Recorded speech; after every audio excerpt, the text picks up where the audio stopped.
So I've really been thinking a lot on leadership recently. And the thing that amazes me is nobody talks about wisdom as a quality that a leader should have, right? It's like nobody in history has ever said, I want a smart, intelligent, charismatic, courageous, fantastic communicator who's also a fool to be my leader, right? Mm. We don't want a fool, but how do you determine if somebody's wise? Because wisdom usually comes from making some mistakes along the way, right? I mean, and so if you are looking to support a leader, ask, are they wise? And if it's unclear, ask if they're humble. Because I believe that humility is the taproot of wisdom. So in a plant or a tree, the taproot is the main root that seeks the water, right? And that's like it seeks the truth. And so you have to be humble in order to see both views. In order to, you can't really show respect to somebody who's got a dramatically different view and abrasive, unless you're humble. One of the podcasts I listened to is called The Hidden Brain. And when you, and it pointed out that when you sit down with somebody, and let's just say, you know, you're in a corporate environment and you're in HR, or you are negotiating a deal, or there's a disagreement, you know, less than 2% of that person in front of you. You have no idea what shaped them to where they are, right? And when you hear their story, it allows that, you know, it takes some humility to go deeper into their story.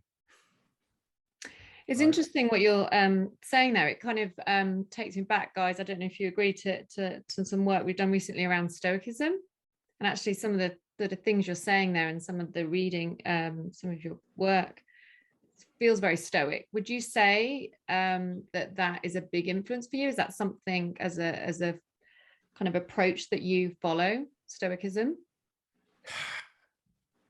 You know, I think I'm becoming more and more in that line. You know, you know, we're known, our brand and what Dad stood for was motivation, inspiration, encouragement. And interestingly, when we would go international, we were far more respected than when we would in the US. And the reason for that is, in the US, there's like this stereotype of a used car salesman who's all flash and all, hey, you know what, fake it till you make it, just be happy, you know, it's going to be great, kind of this obnoxious optimism. But Dad was never that way. He never said fake it till you make it. He said, tell the truth in advance, right? Decide how you want to feel and act that way. And so when people, like, there's a well-known personal development quote that says, if you can conceive it and believe it, you can achieve it. And we don't believe that.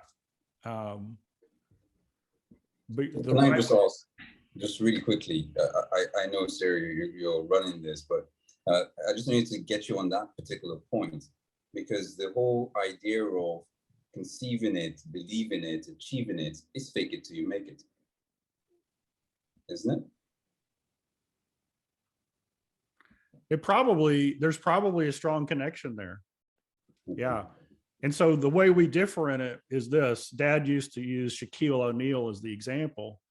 And he would say, you know, if Shaquille O'Neal wanted to win the Kentucky Derby as a jockey,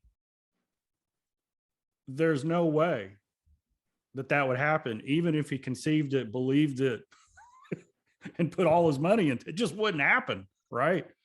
And so the proper approach is you put an until, right? Until you can conceive it. Right? And then achieving it, I'm 5'10" and I've got a 1-inch vertical leap. I'm 57. I don't have the skills or the athletic ability to play in the NBA. Right. So there's a skill set and a gift and a talent and things like that that come into play.